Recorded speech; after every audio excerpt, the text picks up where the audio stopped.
Gente, na semana passada nós ficamos muito tristes com tudo que vimos aí acontecer de temporais pelo Brasil afora, mas principalmente em São Paulo, capital, e na Grande São Paulo. Na semana passada, um temporal deixou pelo menos 13 mortos na Grande São Paulo.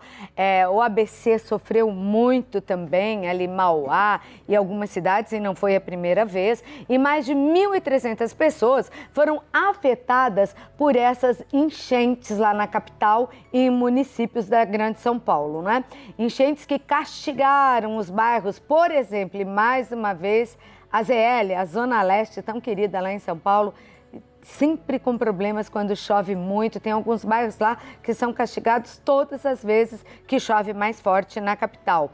E, inclusive, a Prefeitura de São Paulo, através do prefeito Bruno Covas, declarou estado de emergência, permitindo até que as pessoas afetadas sacassem quantias de até R$ 6.220 do FGTS, Fundo de Garantia por Tempo de Serviço. Para falar sobre os nossos direitos em caso de enchentes, eu estou recebendo aqui no programa o advogado, professor universitário, Dr. Luiz Fernando Prado de Miranda. Dr. Luiz Fernando, muito obrigado pela presença, viu? Boa tarde, Claudete. Boa tarde. Em nome do programa, agradeço o convite e agradeço a participação de todos os interessados. Somos cidadãos, né? Temos os nossos deveres, mas temos os nossos direitos também. Exato. Só que algumas pessoas não lutam pelos seus direitos e algumas nem conhecem esses direitos, né? Em relação às enchentes, né? Eu vou dar alguns exemplos que eu acho que vai ficar mais fácil. Um raio caiu ou aconteceu algum problema e tudo que eu tinha de eletrônico em casa queimou. Eu posso ser ressarcida de alguma maneira? Eu tenho algum direito a receber alguma coisa? Claudete, exato. Entra ano e sai ano, a certeza que nós temos é que no período de janeiro a março, as cidades sofrerão com alagamentos, enchentes, enxurradas, enfim. Certamente, todos os prejuízos sofridos por vítimas são passíveis, mediante alguns requisitos, Sim. de serem ressarcidos. Porque normalmente a pessoa não busca os direitos ou acha que vai ser muito complicado ou acha que nem tem esses direitos. E é muito triste, como você falou, é todo ano a mesma coisa, né? As perdas, você luta tanto para comprar alguma coisa na vida, hoje em dia, então, mais ainda, tudo é com dificuldade. E quando você perde, como aconteceu, desabamento, que acontece muitas vezes, e você perde até o local, além de pessoas queridas da família, onde você morava, você perde tudo, você perde referencial de vida. A tua vida está ali dentro, as suas fotos, as suas lembranças, né? Nem dinheiro nenhum paga, não é, doutor? Não há realmente dinheiro que possa suprir esta dor, este sofrimento. Mas é importante dizer que para essas ocasiões, o nosso judiciário ele tem condição e está aparelhado sim para os casos devidos implementarem, obrigarem, no caso, a prefeitura propriamente dita, a prefeitura, o município, o governo, até mesmo, se for o caso da União, se virem obrigados a ressarcirem as vítimas decorrentes de enchentes, enxurradas, desabamentos. As vítimas fatais, os parentes recebem algum tipo de seguro? É possível isso? Em sede desses eventos decorrentes da natureza, sempre há uma certa controvérsia, porque, explica-se, em se tratando de caso decorrente da natureza, há aquela impressão de que, infelizmente, é da ordem Causas natural. Da natureza. Você sabe que nós já perdemos, eu e meu marido, um carro, um eucalipto caiu assim no meio, ele se dividiu, graças a Deus, não estávamos dentro do automóvel, mas o seguro não pagou, porque disse que eram causas da natureza e não cobrimos. Pois é, Claudete. Nesse momento, nós advogados atuamos com um propósito muito firme de buscar aquilo que realmente compete ou que é de obrigação a cada um dos responsáveis. Veja bem, quando nós falamos em acidente decorrente da natureza, é preciso distinguir um pouco o joio do trigo. Sim. Veja bem, realmente há casos em que um raio totalmente imprevisível, inesperado, derruba uma árvore e, neste caso, sim, entendo ser decorrente de uma força, um evento da natureza. Mas se nós pararmos e pensarmos que de janeiro a março, 2010, 2011, sucessivamente falando, todos os anos, nós passamos por situações semelhantes a esses problemas. Nessas ocasiões, deixamos de tratar como um simples evento da natureza e cai na condição de previsibilidade. Ou seja, o poder público tem o dever. Se a galeria não comporta a enxurrada... Aliás, eu queria pedir aquelas imagens que nós temos aí, até aqui no meu painel LED, para a gente ir comentando e ver isso daí. Porque é todo ano a mesma coisa. Então, não são limpas. Não, não exato. são cuidadas. Não, elas não comportam. As galerias não são suficientes. Então, assim, veja, não adianta a prefeitura, o município, enfim, colocar uma plaquinha, a área sujeita ao alagamento.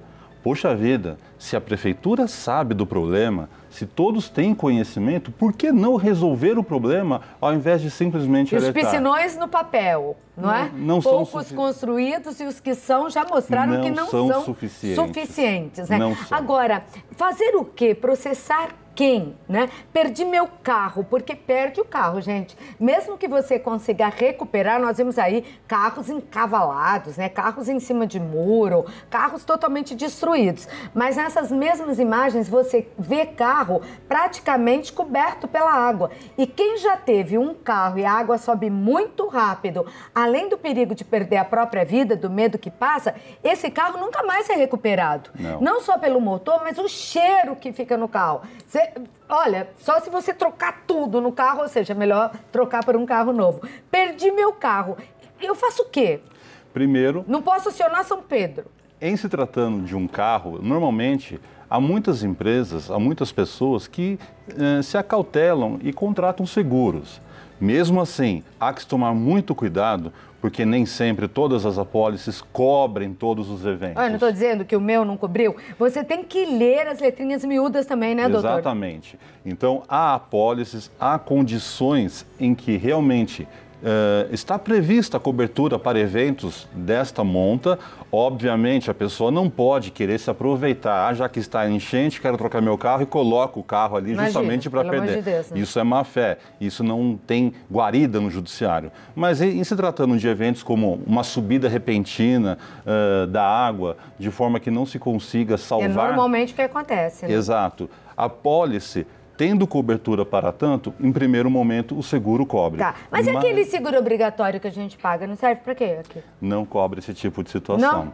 Não. E aí, neste caso, onde não há uma apólice de seguro, nós devemos preparar uma sequência de documentos para que, desejando a vítima, o prejudicado, ingressarmos com uma ação eventualmente contra o poder público. Avaliaremos onde houve a falha, onde houve a omissão. Por exemplo, a prefeitura sabe que ali alaga, não tem obras para pavimentação, melhoria, saneamento, escoamento de água. Então é contra a prefeitura que nós devemos brigar. Existe alguma causa ganha já? Você sabe? Como advogado? Várias. Então tem precedente, quer dizer, exatamente, pode se acionar ou o governo municipal ou estadual e até o federal. Dentro de suas competências, cada governo, federal, municipal, estadual, tem a capacidade de se submeter a um polo passivo, ou seja, ser responsabilizado por um evento dessa natureza. Porque veja, né, Mauá, por exemplo, ali na Grande São Paulo, quantas vezes já decretou estado de calamidade? A população sofre todo ano. E alguns bairros em São Paulo é toda vez que chove, é impressionante. É verdade. E assim sendo, precisamos cada vez mais buscarmos os nossos direitos. É importante dizer isso, entendendo que houve uma sequência de fatos e esses fatos acarretaram prejuízos e que os prejuízos estão ligados em decorrência dessa omissão ou falta de cautela do poder público, sim. Nós temos as portas do judiciário abertas para qualquer tipo de reivindicação. Importante também dizer, não apenas danos materiais, não apenas a casa que ruiu, o carro que se perdeu, mas também danos morais, a dor, as fotos que se perderam, a história de uma família que foi numa enchente, num buraco. Então, os móveis daquela casa, as roupas, os bens materiais, eles podem ser cobertos também? Todos os prejuízos independente... E até os psicológicos. Inclusive os danos morais. Que é chamado de danos morais.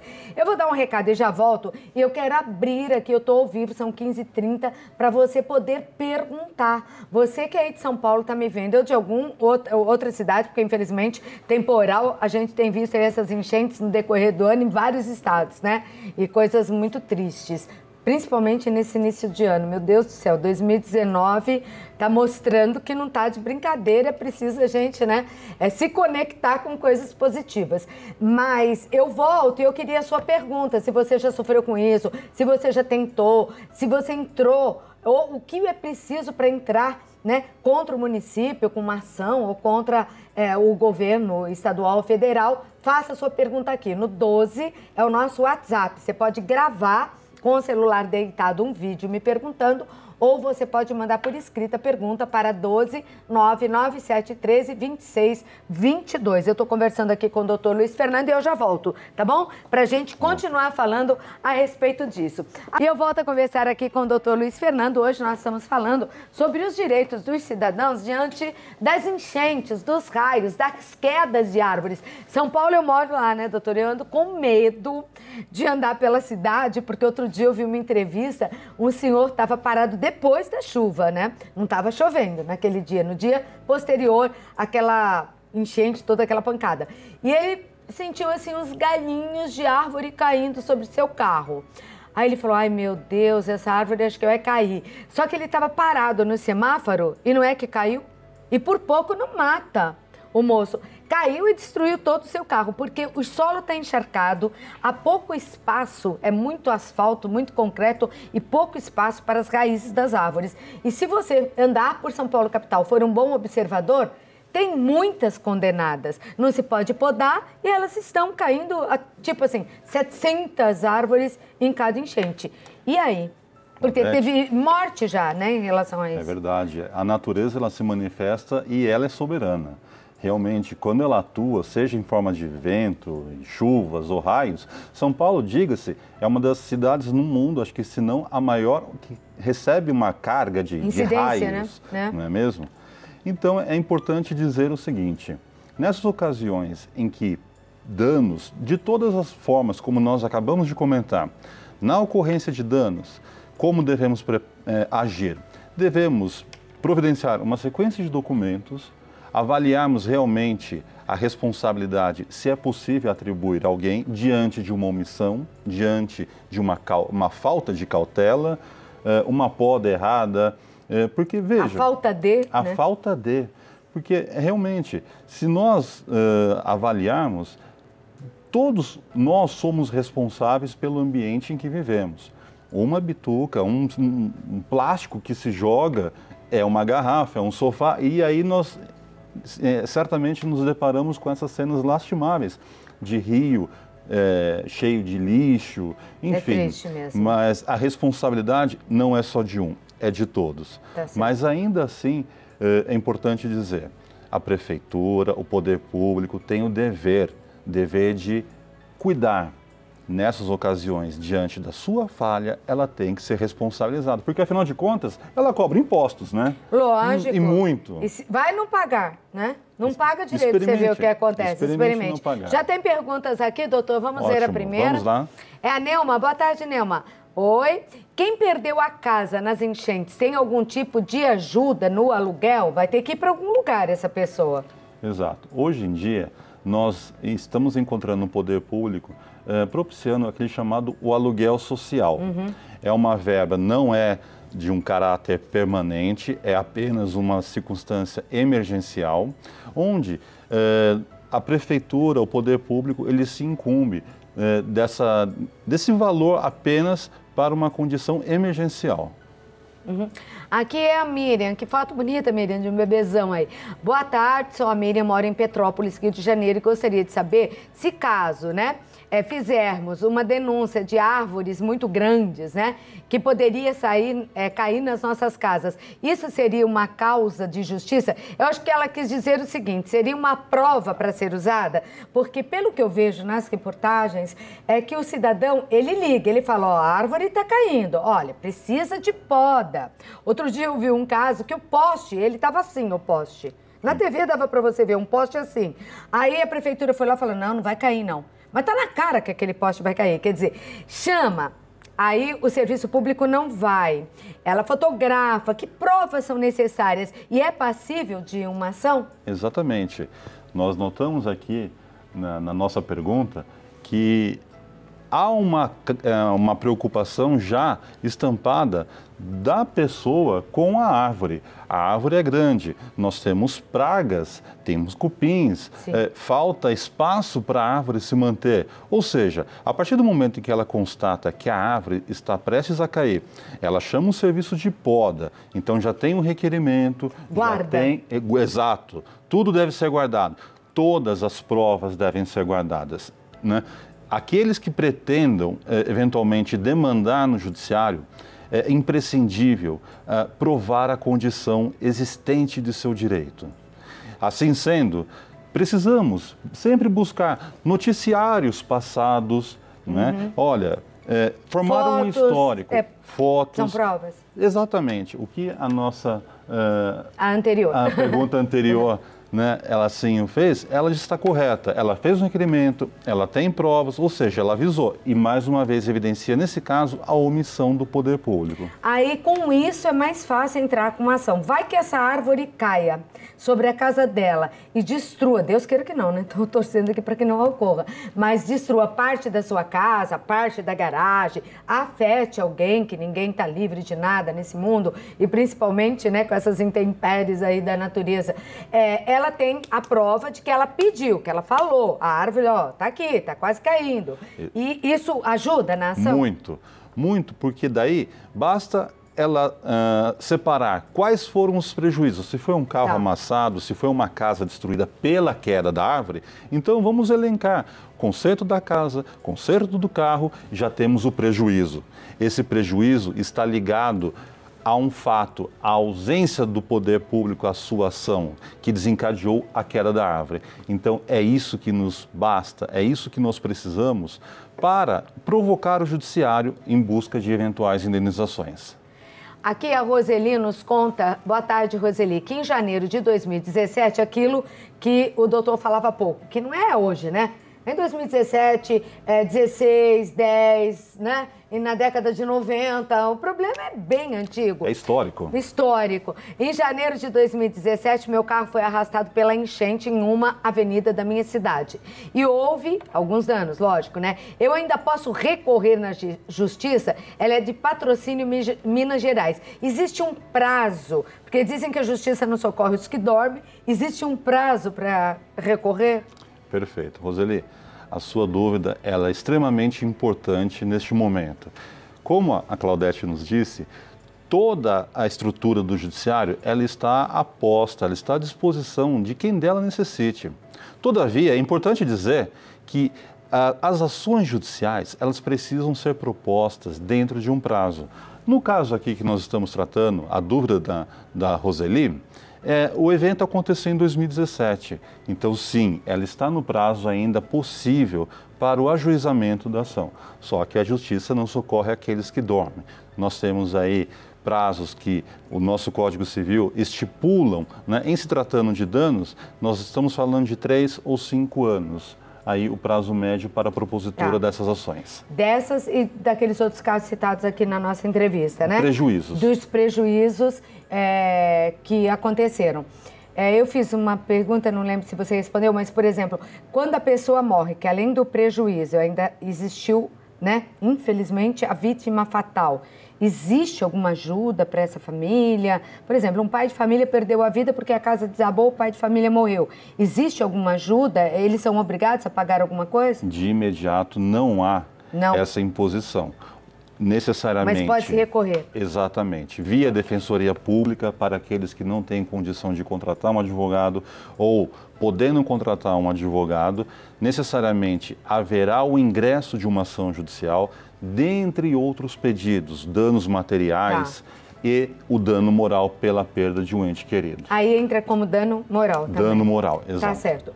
Mais alguma colocação, doutor Luiz Fernando? Eu que estou à disposição. Tá bom. Eu acho que a orientação foi precisa. Nós temos os nossos deveres. Um deles, pagamos os impostos e como o doutor falou, vai pensar em não pagar para ver o que te acontece. Então, nós temos os nossos direitos. E exercer a cidadania é um dever de toda pessoa, não é? Então, exerça a cidadania, exija os seus direitos e cumpra com os seus deveres. E também acho correto isso, porque não adianta reclamar do rato se é você quem joga comida no terreno baldio, não é? Que você vai atraí-los e acaba atraindo para sua própria casa. Então eu acho que exercer a cidadania também nisso, protegendo a natureza, não jogando.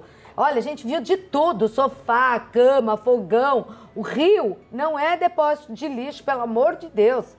Não tá certo jogar isso no rio. Você sabe que uma vez eu estava nos Estados Unidos, na Disney, e tinha uma criança brasileira perto, assim, umas crianças, e uma ia jogar uma coisa no chão, a outra falou, não joga não, que aqui é feio. Se lá é feio, mais feio é na tua casa, que é o teu país. Exato. Aqui também é. Então, ensine seus filhos que isso é importante. Eu queria agradecer a presença do doutor Luiz Fernando Prado de Miranda, advogado, professor universitário, e deixar os telefones para contato e informações para vocês. São Paulo, código de área 11 99690 3100. 99690 3100 ou ainda 11 também 99121 1443. Obrigada, doutor. Muito prazer obrigado. Conhecê-lo. Busquemos os nossos direitos. É isso daí, doutor.